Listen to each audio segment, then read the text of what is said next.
ராகவும் அபியும் வந்து கேம்ஸில் வந்து சூப்பராக வந்து விளையாடி வந்து கலக்கிறாங்க. ராகு வந்து சூப்பராக அபியை கூட்டின்னு வந்து அப்படியே தூக்கிட்டு அலேக்கா தூக்கிட்டு வந்து கரெக்டாக அந்த கோர்ட்லேயே நிறுத்துறாரு அந்த சர்க்கிளில்.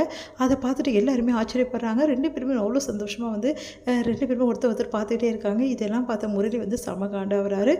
அடுத்து வந்து இங்கே ராகவுக்கும் அபிக்கும் வந்து ஃபர்ஸ்ட் நைட் ஏற்பாடு பண்ணுறாங்க. அவ்வளோ சூப்பராக வந்து வீடெல்லாம் வந்து அந்த ரூம்லாம் டெக்கரேஷன் பண்ணியிருக்காங்க.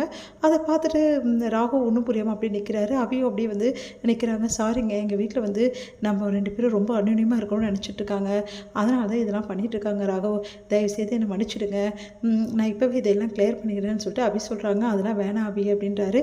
அதை கேட்டு அப்படியே ஆச்சரியமாக பார்க்குறாங்க. கையை பிடிக்கிறாரு. ஒன்றும் புரியாமல் அப்படியே பார்த்துட்ருக்காங்க. அபி ஒரு நிமிஷம் அப்படின்னு சொல்லிட்டு அப்படியே கையை பிடிச்சி அவரோட கன்னத்தில் வைக்கிறாரு. வச்சுட்டு நான் எவ்வளோ நேசிக்கிறேன் இவளை, எல்லா விஷயத்தையும் சொல்லணும், நான் உங்கள் கல்யாணத்துக்கு முன்னாடி இவளை அவ்வளோ நேசிச்சிருக்கேன்ல, எல்லாத்தையும் இப்போ சொல்லிடணும் அபிக்கிட்ட.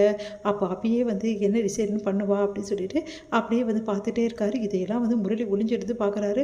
பார்த்துட்டு வந்து அடப்பாவி, அபி வந்து வேணாம் சொன்னால் கூட இவன் விட மாட்டேங்கிறானே, எப்படியும் ஃபஸ்ட் நைட்டை நடத்தியே தீர்வான் போட்டிருக்கே, இதையெல்லாம் பார்க்கணுமா, ஐயோ என்னால் இதெல்லாம் பார்க்கவே முடியலையே, இவங்க 2 பேரும் இந்த ரூமில் இருக்கவே கூடாது, வெளியே வரணும், அதுக்கு ஏதாவது ஒரு ஐடியா பண்ணுமே அப்படி சொல்லிட்டு தவிக்கிறாரு. இங்கே வந்து அபிக்கிட்ட ராக வந்து சொல்கிறாரு, இங்கே பாரு அபி, நான் வந்து கல்யாணத்துக்கு முன்னாடி வந்து உன்னை எனக்கு ரொம்ப பிடிக்கும் தெரியுமா அப்படின்னு சொல்கிறாரு. நிஜமாக சொல்கிறீங்க, நம்பவே முடியல, கல்யாணத்துக்கு முன்னாடி என்னை பிடிக்குமா? ஆமாம், உனக்கும் விக்னேஷ்க்கும் என் கல்யாணம் ஏற்பாடு ஆயிடுச்சுல, அப்போ வந்து உனக்கு எவ்வளோ கஷ்டமாக இருந்தது தெரியுமா, உனக்கு கல்யாணம் ஆகுது உங்களுக்கே கஷ்டமாக இருந்தது அப்படின்னோடனே, ஏன்னா உன்னை அப்படி சொல்லிட்டு சொல்ல வராரு. உடனே பயங்கரமாக சத்தம் வருது. ஏதோ சத்தம் கேட்குது வெளியே. ஆமாம், ஏதோ சத்தம் கேட்குது, வா போய் பார்க்கலாம் அப்படின்னோடனே, என்ன இப்படி பச்சை குழந்தை மாதிரி அழுதுட்டுருக்கீங்க, ஒன்றும் ஆகாது அவளுக்கு, அவள் நல்லா தான் இருப்பா, நான் இப்போ கூட கொஞ்ச நேரத்துக்கு முன்னாடி பேசினேன் அப்படி. இல்லை எனக்கு நல்லா தெரிஞ்சு போச்சு, அம்மாவுக்கு ஏதோ பிரச்சனை, அதனால தான் எனக்கு கனவு வந்துச்சு, பெரிய பிரச்சனை ஆன மாதிரி, நான் இப்போ தான் படுத்தேன், உடனே எனக்கு கனவு வந்துச்சு, எனக்கு ஏதோ ஆறப்போது மாதிரி இருக்குது, அம்மா முதல்ல போய் பார்க்கணும், அவங்களுக்கு என்ன ஆச்சுன்னு தெரியல, ஃபோன் பண்ணால் எடுக்கல, பார்த்தீங்களா அப்படின்னோடனே ஃபோன் பண்ணி பார்க்குறாங்க. பாட்டி, ஆமாம் எடுக்கலை, அப்போ முடிஞ்சிச்சு கதை, அவளை தான் அவளுக்கு ஏதோ ஆயிடுச்சு அப்படின்னு சொல்லிட்டு பயங்கரமாக அழகிறாரு. எல்லாருமே இல்லை சமாதானப்படுத்திட்டு இருக்காங்க. எங்கள் அபியராக வெளியே வராங்க. நீங்கள் ஏன் வெளியே வந்தீங்க ரூமை விட்டு அப்படின்னு சொல்லிட்டு கேட்குறாங்க. அபியோட வந்து அத்தை, உன்னை வந்து ராகம் வந்து என்ன ஆச்சு, அக்காவுக்கு என்ன ஆச்சு அப்படின்னோடனே, அக்காவுக்குலாம் ஒன்றும் இல்லைப்பா, இவர் தான் வந்து அக்காவுக்கு ஏதோ ஆயிடுச்சுன்னு நினச்சிட்டு இருக்காரு அப்படின்னோடனே, அப்படியே அபி பார்த்து முறைக்கிறாங்க. பேனு நாடகம் ஆடுறானா அப்படின்னு சொல்லிட்டு, இல்லை எனக்கு என்னமோ வந்து அவளுக்கு தான் ஏதோ ஆயிருக்குன்னு சொல்லி, அக்காவுக்கு ஏதோ ஆயிருக்குமா பாட்டி அப்படின்றாரு.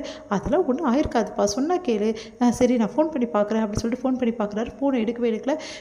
என்ன பாட்டி எடுக்கவே எடுக்கல அக்காவுக்கு அப்படின்னோடனே, சரி அதெல்லாம் அவள் தூங்கியிருப்பாப்பா, டைம் ஆகுதுல்ல, இதுக்கு மேலே முடிச்சுட்டு இருப்பாள், அதை தூங்கியிருப்பா, அதை ஃபோன் எடுத்துருக்க மாட்டா, சைட் போட்டிருப்பா, சரி நான் வீட்டுக்கு அது கால் பண்ணி பார்க்குறேன், வேலைக்காரங்க யாராவது எடுப்பாங்கல்ல அப்படின்னு சொல்லிட்டு வீட்டுக்கு கால் பண்ணால் வீட்டுக்கும் ஃபோன் எடுக்கல. எனக்கு ரொம்ப பயமாக இருக்குது, இவர் வேறு இப்படி பயமுறுத்துறாரு, முதல்ல போய் நான் அக்காவை பார்த்துட்டு வரேன். ஆமாம் நானும் வரேன், நம்ம 2 பேரும் போய் பார்த்துட்டு வரலாம். இதெல்லாம் என்னத்தை பண்ணுறதோ இந்த மாதிரி பண்ணிகிட்டு இருக்கீங்க வந்த இடத்துல, சரிப்பா நானும் வந்து இவரும் போகிறோம், நாங்கள் 2 பேரும் போகிறோம், நாங்கள் அங்கே போய் என்ன நடக்குதுன்னு சொல்லிட்டு உங்களுக்கு ஃபோன் பண்ணுறோம், அதுக்கப்புறம் முடிவு பண்ணிக்கலாம் அப்படின்னோடனே, உடனே வந்து இல்லை ராகவ் வந்து யோசிக்கிறாரு. இல்லை அக்காவை நானும் பார்த்தாகணும், எனக்கு அக்காவுக்கு எதுவும் இல்லைன்றது நிம்மதியாக இருக்கும், இதுதான் இருக்கணும், பின்ன அக்கா எப்படி ஒரு செல்லம், அக்காவுக்கும் தம்பிக்கும் எவ்வளோ அண்டர்ஸ்டாண்டிங் இருக்குது, பின்ன அவர் அக்காவுக்கு ஒன்றுனா அவர் சும்மா இருப்பாரா அப்படின்ற மாதிரி போட்டு கொடுக்குறாரு. இதையெல்லாம் பார்க்க அபியோட அத்தைக்கு அப்படி பயிராகிறது. சரி வாங்க எல்லாரும் போய் பார்த்துட்டு வரலாம். உடனே அபி வந்து நானும் வரேன் அப்படின்ட்டாங்க. அதெல்லாம் ஒன்றும் வேணாம்மா, நாங்கள் பார்த்துட்டு உடனே வந்துடுவோம், ராகவை நான் உடனே அனுப்பிச்சிடுவேன், ஏன்னா இங்கே ஃபெஸ்டிவல் இருக்குல்ல அப்படின்னு சொல்லிட்டு பாட்டி சொன்னோன்னே சரின்னு சொல்லிட்டு போகிறாங்க. அப்பாடி, இன்றைக்கி ராகவுக்கு அபிக்கும் ஃபர்ஸ்ட் நைட் நடக்காது, நம்ம எதிர்பார்த்தபடி எல்லாமே நடக்குது, அப்பாடி இப்போ தான் நிம்மதியாச்சு எனக்கு அப்படின்னு சொல்லிட்டு நிம்மதியாக